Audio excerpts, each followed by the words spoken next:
부종이 있으면 야간뇨가 많다. 방치하면 치매 쪽으로 가는 겁니다. 비몽사몽이 일어나서 화장실을 가다 보니까 낙상사고가 많습니다. 서서히 여러 질병들이 늘어납니다. 야간뇨를 이야기할 때 제가 환자분들한테도 소변을 보고 나서 자는 겁니다. 그러면 한 번 정도는 죽어요. 혀 운동에서 핵심 를 강화하자입니다. 이렇게 됐고요. 반대로 돌릴게요. 코골이, 수면 무호흡, 야간뇨. 근데 이걸 따라 해보시면 효과가 있더라. 여러분들도 해보시기를 권하고요. 밤에 소변 때문에 깨는 야간뇨의 이유는 무엇인가요? 야간뇨 이유 한 6가지 정도 말씀드릴 수 있는데요. 첫 번째는 기질적인 병들 있죠. 전립선 비대증이나 과민성 방광 이런 것들인데, 전립선 비대증 같은 경우는 전립선이 비대가 되면서 소변이 나오는 거주를 꽉 눌러요. 그러면 방광 자체가 소변이 들어오면 쭉 늘어나야 되는데 못 늘어나겠죠. 그러니까 금방 차고요.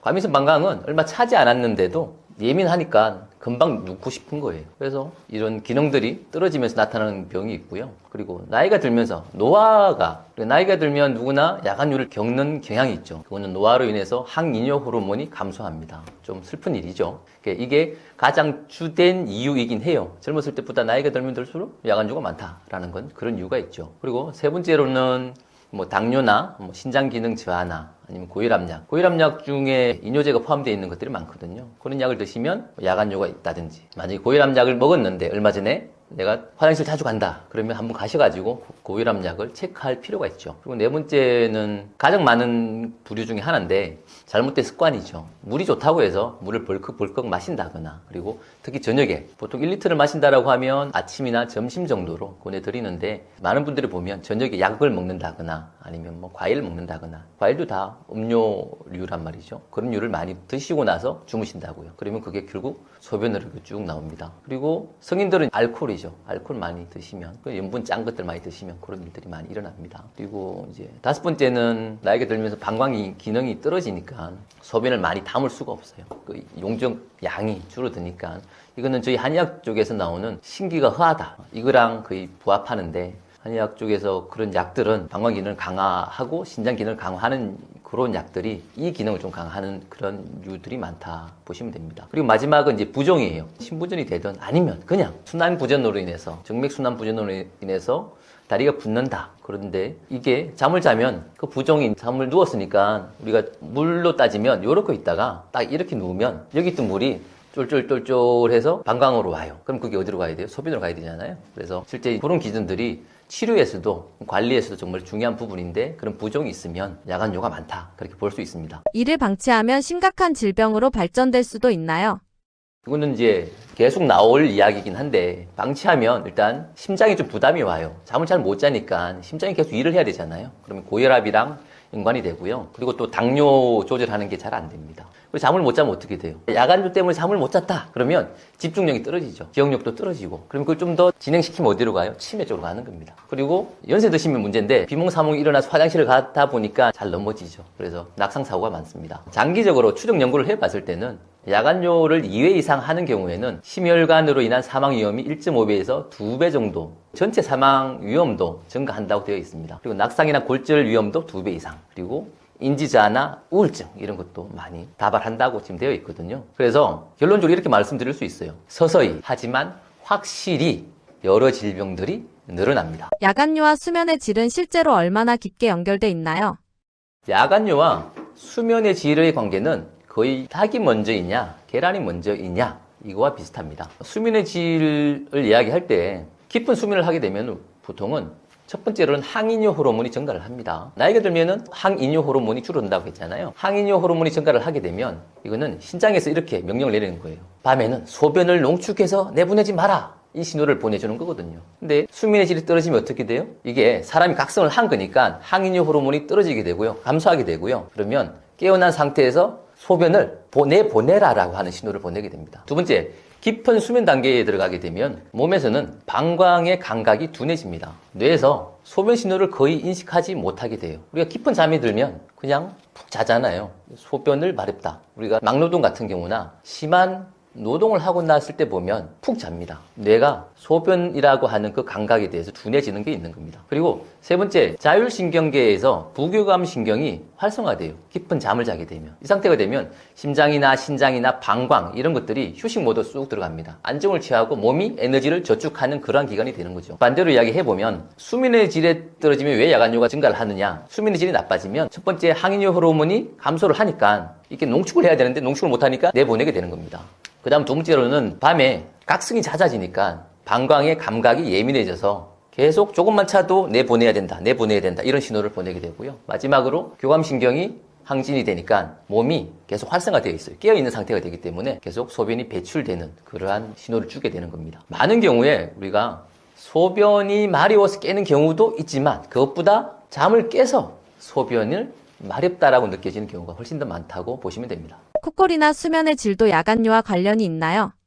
코골이와 수면의 질, 수면 무호흡증 사실 깊은 관련이 있어요. 이게 잠이랑 관련이 있다고 보면 맞고 그게 결국은 야간뇨랑 같이 갑니다. 쉽게 생각을 해보자고요. 코골이보다 조금 더 심한 게 수면 무호흡증이에요. 수면 무호흡증은 잠자다가 1시간에 한 5번 정도 수면 무호흡증이 숨을 못 쉬는 게 아니다. 숨을 멈춰 있는 게 한 10초 이상이 되는 게 5번 정도 있을 때 우리가 수면 무호흡증이라고 그러는데 수면 무호흡증이 되면 사람에서 어떻게 느낄까요? 사람 입장에서. 이게 뭔가가 일이 난 겁니다. 이게 사람이 질식할 수가 있고 그래서 흉곽에 산소가 떨어지게 되거든요. 그러면 산소가 흉곽에서 음압이 생기니까 몸에서는 여기에서 에너지를 넣어줘야 돼요. 그래서 정맥혈이 쭉 올라가요. 살려야 되기 때문에. 그래서 정맥혈이 심장으로 많이 이렇게 올라가게 됩니다. 올라가다 보니까 여기에서 다시 신장한테 신호를 보내요. 나트륨이랑 소변을 배출해라. 왜? 생존을 하기 위해서. 그러니까 그런 과정이라는 거죠. 그러니까 호흡을 제대로 하면 이게 과정이 부드러운데 숨이 막히거나 호흡이 떨어지게 되면 심장이랑 신장의 그 연결축이 살기 위해서 소변을 배출하라라는 신호로 보내게 됩니다. 이런 문제들은 어떻게 고쳐야 할까요? 우리가 야간뇨를 이야기할 때 소변을 줄이자라는 하나의 포인트가 있고요. 또 다른 하나의 포인트는 잠을 잘 자자. 밤에 몸이 쉬도록 만들자라고 하는 포인트가 있어요. 그래서 두 가지 포인트로 같이 가야 됩니다. 첫 번째는 소변을 덜 만들자라고 하는 포인트를 보시면 잠자기 전에 아까 말했던 것처럼 수분 섭취가 중요한 거예요. 그래서 덜 마셔야 된다는 겁니다. 그래서 저녁 이후에는 가능하면 안 드시는 게 좋죠. 약을 먹어야 된다라고 하면 약을 잠깐 먹을 때 물만 약간 드시는 거고 저녁 식사할 때 뭐 밥이랑 우리는 보통 찌개 같이 먹잖아요. 국을 숟가락으로. 그래서 야간요가 있으신 분은 숟가락을 안 쓰는 게 좋아요. 젓가락으로만 먹고 가능하면 국을 안 드시는 게 좋습니다. 그리고 당연하게 저염분으로 드시는 게 좋죠. 그리고 또 하나는 다리가 붓는 분들 소변 배출을 미리 해놓는 게 좋아요. 다리가 부어서 누우면 어차피 잘 때 소변이 더 나갈 거예요. 그죠? 그러니까 미리 소변을 배출하고 가는 게 좋은데 그러면 잠자기 전 한 2시간 전쯤에 다리를 의자 정도 높이 위에다가 다리를 올려놓는 거예요. 올려놓고 발목을 앞뒤로 이렇게 까딱까딱 운동을 해주는 거죠. 펌핑하는 겁니다. 펌핑을 해서 소변이 다리에 있는 그 부종이 물이 졸졸졸졸졸 해서 방광으로 해서 나가라. 잠자기 전에.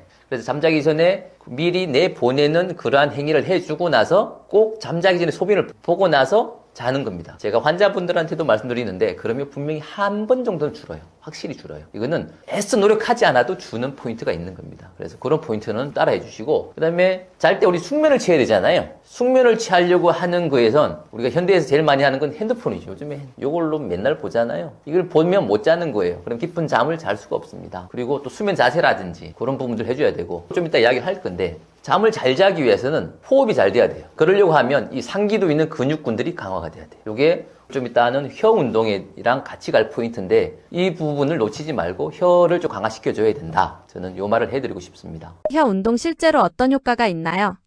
혀 운동은 사실 유튜브나 어디에도 보면 많이 있진 않아요. 유독 저희 부부 한의사 채널에 보면 혀 운동을 정말로 많이 이야기하고 있어요. 어디에 이야기를 하고 있냐 보면 이 야간류에도 이야기를 하고 있고요. 치매에도 이야기를 하고 있습니다. 그다음에 구강 건조증에도 이야기를 하고 있어요. 어마어마하게 이야기를 하고 있죠. 그러면 다 이게 왜 그럴까라고 보면 혀라고 하는 구조물을 우리는 집중을 해보실 필요가 있어요. 혀는 무게는 70에서 80g 정도가 돼요. 그러니까 전체 몸으로 보면 얼마가 나가지 않아요. 하지만 머리에서 보면 혀라고 하는 그 근육은 근육으로 따지면 25%에서 30% 정도에 차지하는 거예요. 어마어마하게 큰 애예요. 이 혀 근육이 활성화되는 거에 따라서 실제로 혈류량이 달라진다는 거죠. 머리 쪽으로 혈류량이 많이 와야 뇌가 각성을 많이 하는데 이 혀가 그를 끌어올릴 수 있는 펌핑을 할 수 있는 그러한 근육이다라는 겁니다. 그래서 혀 운동 중요해요. 그리고 지금까지 알려진 걸로 보면 이 혀 운동은 원래는 코골이하고 수면 무호흡증을 개선하기 위해서 개발된 운동이에요. 그리고 그렇게 했을 때 코골이가 개선이 된 것들이 연구들이 꽤 많이 나와 있습니다. 근데 수면 무호흡증 환자들 중에 한 48%에서 84%는 야간뇨를 많이 겪는다는 거죠. 다른 일반 환자보다 한 2배 이상 이렇게 야간뇨가 많다는 거죠. 그러면 우리 연결을 해보자는 거죠. 아까 수면 무호흡증이 야간뇨로 가는 거는 숨을 못 쉬니까 숨이 멈추니까 심장에 이게 흉곽에서 음압이 생기고 그러면 얘가 질식을 할 것 같으니까 정맥혈이 치고 올라와서 살리기 위해서 올라오는데 올라와서 결국 얘를 다시 내보내야 되니까 소변으로 신장한테 신호를 보내서 소변을 내보내라. 이 과정이라는 거죠. 그 이전 단계가 혀가 있다는 거죠. 이 수면 무호흡이나 코골이에서 호흡을 흉곽 내 음압을 일으킬 수 있는 인자가 혀가 나이가 들면서 탄력이 없어서 이완이 되면서 기도를 막아요. 막으니까 코골이도 더 심해지고 수면 무호흡증도 심해진다는 거죠. 그러니까 그 이전 단계에 있는 이 혀를 탄탄하게 해주면 실제로는 잠을 잘 자게 되고요. 결과적으로 코골이와 수면 무호흡증뿐만 아니라 야간뇨까지 연결되는 그러한 시스템을 우리는 유출을 해볼 수 있다는 거죠. 그리고 실제로 환자나 저희 유튜브에서 있는 댓글을 보시면 해봤을 때 효과가 있더라. 그런 것들이 꽤 많이 있어요. 그래서 여러분들도 해보시기를 권하고요. 또 하나는 실제 혀 운동은 뇌 기능에도 활성화가 많이 됩니다. 그러니까 거기에 대한 연구 논문은 많이 있지는 않아요. 하지만 아까 유추해 볼 수 있는 것처럼 혀는 우리가 손해나 간내나 그리고 전두엽을 활성화하는데 이렇게 연동이 돼요. 혀가 많이 활성화되면 집중력이라든지 반응 속도라든지 언어 구사 능력 이런 것들이 전반적으로 활성화되는 그렇게 느껴볼 수 있어요. 여러분들이 해보면 여기가 뭔가 뻐근하면서 피가 많이 도는 느낌이 들 거예요. 해보세요. 혀 운동을 하면 콧골이 수면의 질 야간뇨가 개선된다는데 어떤 운동인가요? 혀 운동에서 핵심, 혀뿌리를 강화하자입니다. 왜? 혀뿌리가 힘이 약하고 말리면 결국 기도를 막는다. 그러면 코골이, 수면 무호흡, 결국 야간뇨, 축이 이루어질 수 있으니까 혀뿌리를 강하게 만든다. 그러면 우리 느낌은 뭐냐? 저 혀뿌리가 뻐근한 느낌이 난다. 요걸 기억하시자고요. 그러면 최대한적으로 혀를 내미는 겁니다. 처음에는 쭉. 혀를 끝까지 살짝 내미는 게 아니고요. 끝까지 저 혀뿌리가 나온다. 뱉어낸다는 느낌으로 이렇게 5초를 하시고요. 그 다음에 뒤로 말아서 5초. 그 다음에 보여드리기가 어려워요. 어떤 거냐면 설명을 조금 해볼게요. 치아 끝이 있어요. 치아 끝 윗니 끝에 내 혀를 뒤에다 딱 붙여요. 붙이고 혀뿌리를 말아 올려요. 혀를 천장으로 올린다고요. 그러면 여기가 뭔가 딸려 올라가요. 이게 수는 없어요. 그죠? 혀를 천장 끝에다가 뒤에 본체를 끌어올려서 천장에다 붙인다. 이 느낌이에요. 해볼게요. 자, 붙이고요.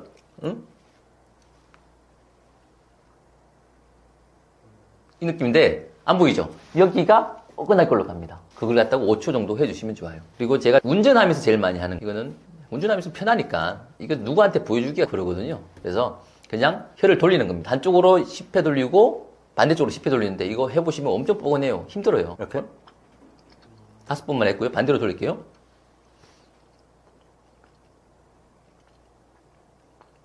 근데 이걸 따라 해보시면 뒤에가 엄청 뻐근할 거예요. 여기가 10회씩 해보시면 여기가 엄청 뻐근합니다. 그게 자연스러운 반응이에요. 근육이 한 개쯤 끌려오고 있는 거라서 그렇습니다. 이런 분들은 반드시 병원 검진을 먼저 받아야 한다는 기준이 있나요? 반드시 병원 검사를 해야 되는 경우는 갑자기 시작됐거나 그냥 간단하게 이야기하자고요. 그 다음에 수면 장애가 너무 심하게 동반돼서 내 컨디션이 이거는 어떻게 할 수가 없다라고 하거나 그 다음에 소변을 보는데 통증이 계속 있거나 아니면 혈뇨가 계속 나오거나 하시면은 병원에서 검사를 해보셔야 됩니다. 통증이 있는 배뇨는 그게 염증이 있는 거고요. 통증이 없는 혈뇨는 종양을 의심해야 되기 때문에 이런 부분이 있으면 검사를 해보세요. 허리가 안 좋은데 하루 5분 운동으로 허리 통증이 실제로 달라질 수 있나요? 어떨 것 같으세요? 실제로 좋아집니다. 제가 두 가지를 말씀드릴 수 있는데요. 허리의 통증이라고 하는 건 허리의 통증을 이야기하면 몇 가지를 생각을 합니다. 허리 디스크, 그죠? 디스크가 나와서 허리 협착증, 그래서 아파요 라고 분명히 맞죠. 하지만 허리라고 하는 건 집으로 따지면 대들보에 해당하는 거고요. 내 몸 전체의 그 무게를 감당하는 게 허리예요. 허리 중추인데 허리에는 뼈가 있고요. 디스크가 있고요. 그 수많은 인대가 있어요. 전종인대, 후종인대, 그죠? 극간인대 많죠. 황색인대. 그 바깥에 근육군들이 있죠. 그래서 실제로는 뼈하고 디스크만 보면 이게 우리가 할 수 있는 게 많지는 않지만 그 외에 힘줄이나 근육군들을 강화해주고 제대로 정리를 해준다면 허리 통증 많이 줄어들 수 있습니다. 허리 통증이 있을수록 운동을 더 해야 하는 걸까요? 한의원을 하다 보면 허리 아픈 환자들이 꽤 많이 옵니다. 마른 사람이 오기도 하고요. 살집이 많으신 분이 오기도 하고요. 공통적으로 보시면 저근육형이 허리 통증이 훨씬 많습니다. 그리고 비만형이 허리 통증이 많습니다. 무슨 말이냐? 지부를 따질 때 기둥이 약한 사람이 무너지기가 쉬운 거고요. 그건 저근육형이에요. 그리고 또 하나는 아까 비만형이라고 그랬죠. 대들보가 감당을 해야 되는데 감당을 하지 못하는 무게가 계속 짓눌릴 때 허리가 아픈 겁니다. 그러면 허리 운동을 통해서 허리를 강화하는 것도 있고요. 그 허리를 지금 당장에 활성화하는 방법들이 있어요. 그래서 그런 방법들을 통해서 지금 당장이 아플 때도 허리 통증이 바로바로 줄 수 있는 것들이 있어요. 좀 이따 보여드릴 운동을 보시면 아주 간단한 동작이에요. 이거는 서서 하는 운동인데 그 운동만으로도 지금 당장 내가 허리가 많이 아픈데 통증이 줄어요. 그거는 저의 이야기가 아니라 그 수많은 분들이, 특히 서서 일하시는 분들의 이야기예요. 서서 많이 일을 해서 허리가 아픈데 그냥 그것만 한 2, 3분 정도 하고 난 이후에 바로 좀 통증이 많이 준다고요. 그러니까 허리라고 하는 구조물은 나의 노력에 따라서는 통증이 많이 줄고 오랫동안 잘 관리할 수 있는 그러한 곳이다라는 거죠. 허리 통증 있는 사람들이 절대 하면 안 되는 자세나 습관은 무엇인가요? 허리 아픈 사람, 첫 번째, 오래 앉아 있는 거죠. 현대인들의 모든 병, 의자병이죠. 누워있을 때 허리가 받는 하중을 0이라고 이야기하면 서 있을 때 받는 하중을 100이라고 이야기를 해볼게요. 이렇게 앉아있을 때 받는 하중은 150입니다. 그러다가 쪼그려 앉는 거 있죠. 쪼그려 앉는 자세가 되면 한 180 정도 받아요. 그러니까 앉아있는 건 어떠한 바른 자세가 되더라도 서 있는 것보단 훨씬 더 부담이 많다는 겁니다. 그래서 오래 앉아있는 분들에게 꼭 이야기를 하죠. 환자분들 허리 아파서 많이 오니까 그러면 여기 타이머, 핸드폰에다 타이머를 탁 누르시고 1시간에 한 번씩 알람을 울리면 끄고 일어서라. 1분이면 되거든요. 1분 동안 물을 마시든 화장실을 가든 누군가 가서 이야기를 하든 그냥 1분만 해서 이걸 루틴으로 만들어 봐라. 당신의 허리는 웃을 것이다. 이렇게 실제 중에 한 부분입니다. 두 번째, 그것보다 더 심한 게 뭘까요? 굽히는 거죠. 굽히는. 그럼 굽히는 자세에 가장 많은 건 세수, 머리 감기. 제가 환자에게 딱 두 가지 일단 이야기해요. 오래 앉지 마세요. 머리 감지 마세요. 머리를 왜 감지 말아요? 아침에 출근해야 되는데 머리를 감을 때 샤워하면서 감으세요. 실제 중요해요. 허리를 감다가 뜨끔해서 그대로 그 병원 와야 돼요. 제 환자가 된다고요. 그러지 말라라고 하죠. 세 번째, 이거는 바로 일이 나는 거죠. 옆에 있는 동전을 줍고 옆에 있는 책을 줍는 자세예요. 옆에 있는 걸 서서 옆에 있는 걸 이렇게 줍는 자세입니다. 이 자세는 굴곡이라는 자세와 회전이라는 자세가 함께 복합되어 있는 자세예요. 그 자세는 허리 디스크가 바로 터지는 자세입니다. 그래서 우리 스키를 탄다든지 골프를 한다든지 테니스를 한다든지 그 자세가 다 회전축이에요. 굽혀서 때리는 축이라고. 스키도 마찬가지죠. 돌려서 가잖아요. 그 축에서 힘이 안 들어가 있으면 디스크가 승류론에 찢어지는 거예요. 그럼 일 터지는 거죠. 디스크가 터질 뿐만 아니라 주변에 있는 근육군이 심하게 올 때가 보통 그 동작에서 봐요. 옆에 동전 줍네.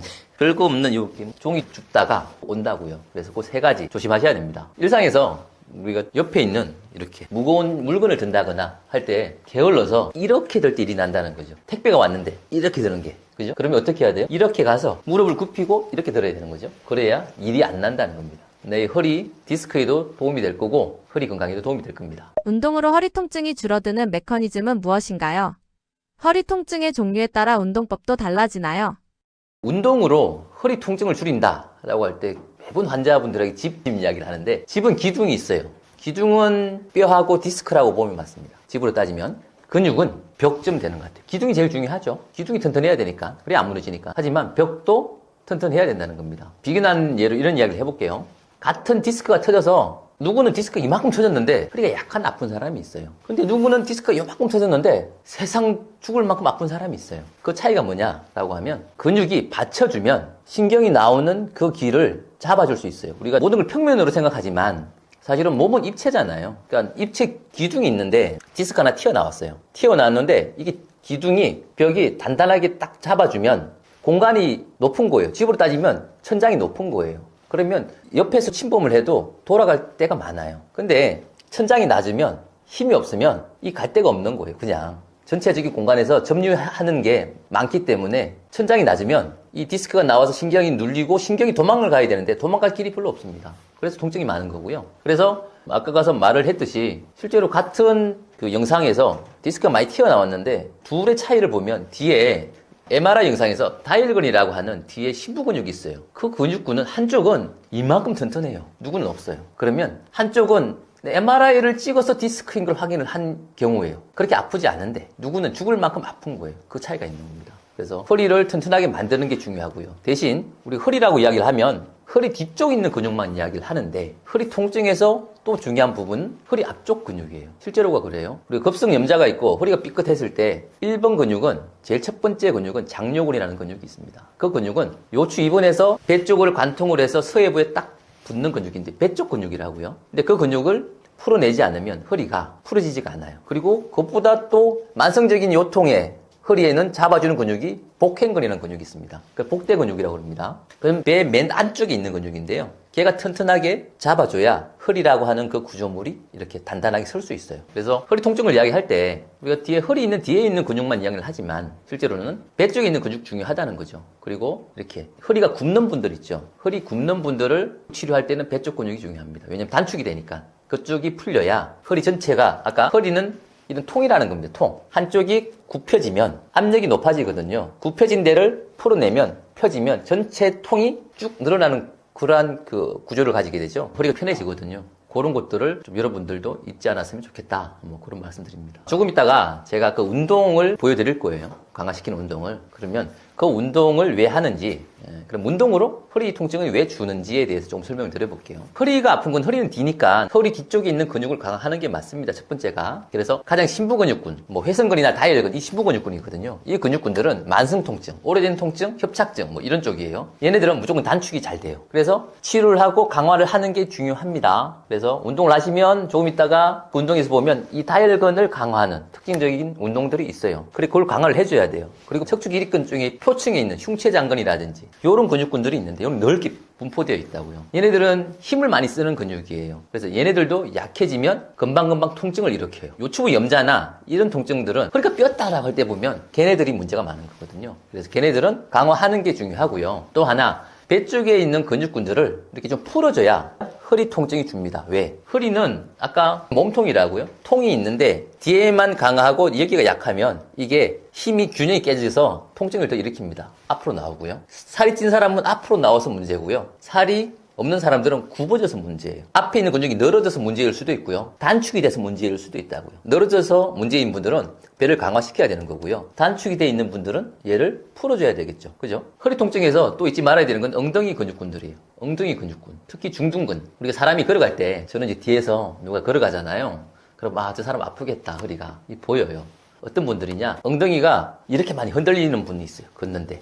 막 이렇게 흔들려. 그러면 이 엉덩이에 있는 이 근육군이라는 거는 밑에 지지대인데 얘가 흔들리면 위에는 더 흔들리는 거예요. 그죠? 엉덩이 위에 허리가 있단 말이죠. 그래서 얘가 안정하게 움직여야 되는데 얘가 많이 흔들리면 위에는 더 흔들립니다. 허리가 많이 흔들리는 거죠. 그다음에 그 흔들리게 만드는 근육군에서 첫 번째가 중둔근이에요. 중둔근이 약화가 되면 한 발로 서는 게 잘 안 됩니다. 틀어지거든요. 틀어지는 형태로 서게 되는데 그 중둔근이 약화가 돼서 얘를 못 잡아주니까 허리 통증을 많이 일으키죠. 그래서 운동을 통해서 허리 통증을 줄인다, 없앤다라고 하는 건 정말로 중요한 부분이죠. 집에서 쉽게 할 수 있는 허리 운동은 어떤 것들이 있을까요?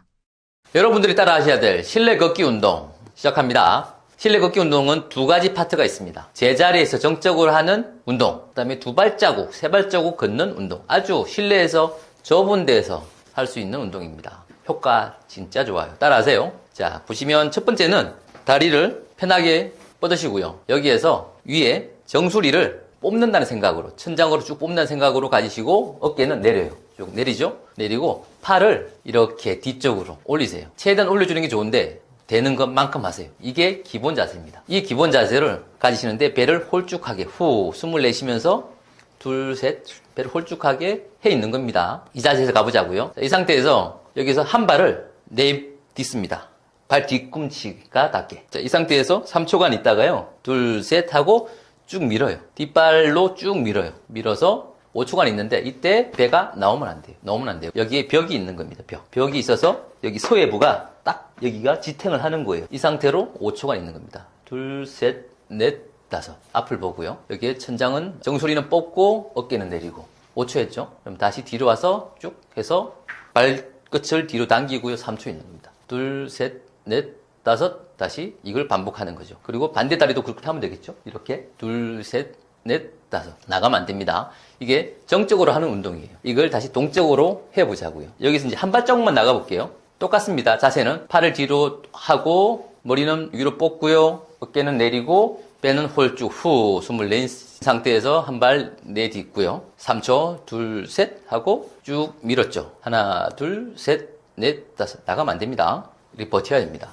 여기서 그 다음에 여기 들어요. 이렇게 해서 3초 내지 5초. 대신 이때 중둔근이 버텨내야 돼요. 이렇게 되면 안 됩니다. 이렇게 되면 무너지는 거예요. 그래서 최대한 반대쪽 골반을 든다는 느낌으로 들어서 버텨. 둘, 셋, 넷, 5. 5초가 기본이고요. 10초 하시면 더 좋습니다. 그리고 반대다리를 딛고요. 뒤로 당겼죠. 발끝을. 그럼 다시 밀고 다시 들어서 5초. 이렇게 무너지면 안 됩니다. 이렇게 버텨내야 됩니다. 앞을 보시고. 간단하죠? 둘, 셋, 넷, 5 하고 이제 돌아서 그대로 가시면 됩니다. 자, 이게 실내 걷기 운동인데 간단하죠? 그런데 우리가 서서 일하시는 분들, 백화점에서 일을 하시든 어디에서 일을 하시든 그 다음에 오래 앉아서 일을 하시는 분들도 요걸 하고 나면 한 5분 정도 해보세요. 하고 나면 왜 좋아지지? 라는 그러한 느낌이 들 거예요. 이게 앞에서 말씀드렸던 게 다 들어가 있어요. 중둔근 중요하다고 그랬죠. 이게 흔들리면 안 된다고 그랬잖아요. 얘가 살아나고요. 뒤에 척추 길이근, 복부에 있는 복행근 다 잡는 운동이 좋습니다. 한번 따라해보세요. 안녕하세요. 저는 부부한의사 산청김 김경태 원장입니다. 저희가 이번에 책을 냈습니다. 부부한의사의 평생관절 사용설명서 100세 관절이라는 책입니다. 이 책을 낸 목적이 있습니다. 환자분들이 왔을 때 저희는 치료를 하고 그 다음에 더 나은 삶을 원하는데 실제로 치료하고 난 이후에 다시 또 아파지는 경우도 있고 집에서 좀 더 관리했으면 하는데 그 방법을 정확히 모르시는 분도 있고 그래서 예전에는 저희가 유인물을 전해드렸습니다. 근데 제가 유튜브를 촬영하면서 그 필요한 운동법이나 필요한 관리법을 제가 영상에서 실제 보여드리고 했던 그 부분들을 정리해서 책으로 만들었는데요. 이 책을 만든 목적은 우리가 병원에 오기 전에 아니면 병원을 오고 난 이후에도 집에서 내가 어디가 아프다, 어디를 관리하고 싶다라고 할 때 맨 먼저 이 책을 들고 그 페이지를 열어서 그 치료법과 그 운동법을 보면 실제로 효과가 볼 수 있는 그러한 방법들을 구성했습니다. 이 책은 50대 이후 실버 세대가 내 몸을, 내 관절을, 내 건강을 어떻게 지킬 것인가. 실제로 50대 이후부터는 많은 관절들이 아파오기 시작하는데 거기에 대한 치료법은 무엇인가. 그 치료법으로서 나는 100세까지 내 관절로서, 내 무릎으로서, 내 허리로서, 내 어깨로서 튼튼하게 잘 지낼 수 있을 것인가에 대해서 저희 나름대로 거기에 대한 답을 드리고 있습니다. 그래서 저는 실버 세대가 꼭 집에서 한 권씩 두시고 필요할 때마다 펼쳐볼 수 있고 그 펼쳐본 페이지가 확실히 도움이 될 수 있다라고 그런 생각으로 이 책을 만들어서 실버 세대가 꼭 한 권씩 가지고 있으면 좋을 백과사전이라는 느낌으로 책을 만들었습니다. 이 책은 저희가 20년 동안 진료를 하면서 실제적으로 환자들에게 아니면 여러분들에게 도움이 되는 걸 엄선해서 만들어 놨습니다. 허리 운동이면 실제로 치료를 하고 운동을 했는데 이 운동을 따라 했더니 효과가 좋았던 그 운동법을 핵심 운동 허리라고 해서 마킹을 해놨습니다. 50견이면 50견에 대해서 마킹을 해놨습니다. 그 운동을 따라 하시면 실제로 효과가 좋습니다. 그래서 그 방법 따라 한번 해보시면 좋겠습니다. 부부 한의사의 평생관절 사용 설명서 100세 관절 이 책은 댓글에 구매 링크를 달아놨으니 필요하신 분 꼭 한 권씩 구매하시면 좋겠습니다. 건강하십시오.